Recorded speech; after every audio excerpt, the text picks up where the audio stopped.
want to bring in Major General Dana Pittard. He's a retired two-star Major General, CNN military analyst. General, thank you so much for being with us. Look, we don't know what was hit behind me. What we do know is it wasn't the downtown area. What are the types of targets that the Russians have been hitting from the air? Well, good afternoon, John. They've been hitting a number of types of targets, whether it's fuel depots, whether it's electrical plants, whether it's command and control kind of buildings. But this is going to continue until at some point, under the auspices of the United Nations or NATO, led by the United States, in coordination with President Zelensky in Ukraine, that Western Ukraine is declared a humanitarian assistance zone, or HAZ, which will require U.S. troops as well as NATO troops to enforce that on the ground in peace enforcement mission, be prepared for combat if necessary, and also a no-fly zone over Western Ukraine. This is preventable to allow the refugees and civilians to be able to depart as necessary. General, a daylight attack near a city which is just a few miles from the Polish border, President Biden in Poland about to deliver a major address. Can that be a coincidence? Probably not. I mean, the Russians know that many media outlets are using Lviv as a hub, and it is close to the Polish border of Ukraine. It may in fact be a message, but it is clear that something needs to be done with Western Ukraine, and that would be a humanitarian assistance zone, or HAZ. And if people look at the map, they can tell. I'm in Lviv. The smoke you're seeing behind me is in Lviv, really just an hour's drive from the Polish border. What the Russian general said yesterday was that they're shifting their focus all the way to the other side of the country. All the way to the other side of the country was the claim.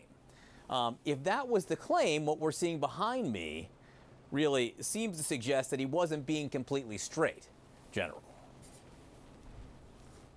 Well, again, what we're told by the Russian military is one thing, but what's happening on the ground is another. Russia never did have the force structure to be able to take over all of Ukraine, even the capital Kyiv, or even the second largest city, Kharkiv. And Russia's had some reverses. They've been surprised by the tenacity and the courageous fighting of the Ukrainians. So they've had to take a tactical and operational pause outside of Kyiv with their forces there. They're going to have to consolidate their forces in the Donbass region, continue to fight to keep that land bridge between the Donbass region and the Crimean Peninsula. But I don't think that this is over in the least at all. This war is going to take place for a while. They're waiting for reinforcements, whether it's from Belarus, whether it's from Russia, or other Russian forces from Georgia, so they can continue to attack, I believe, Kyiv and other key sites in the future. Well, look, I can tell you it's not over. I can see it's not over behind me with the smoke billowing there. You bring up a really interesting point, though. Given that the Ukrainians now are claiming some success in their counteroffensive efforts north of Kyiv, and now today, just today, they said they launched some counteroffensive efforts in Kharkiv. It may be that the Russians just want to send a message to the world when they know that the media is in this city, as you said, to send a message that, hey, they're still here.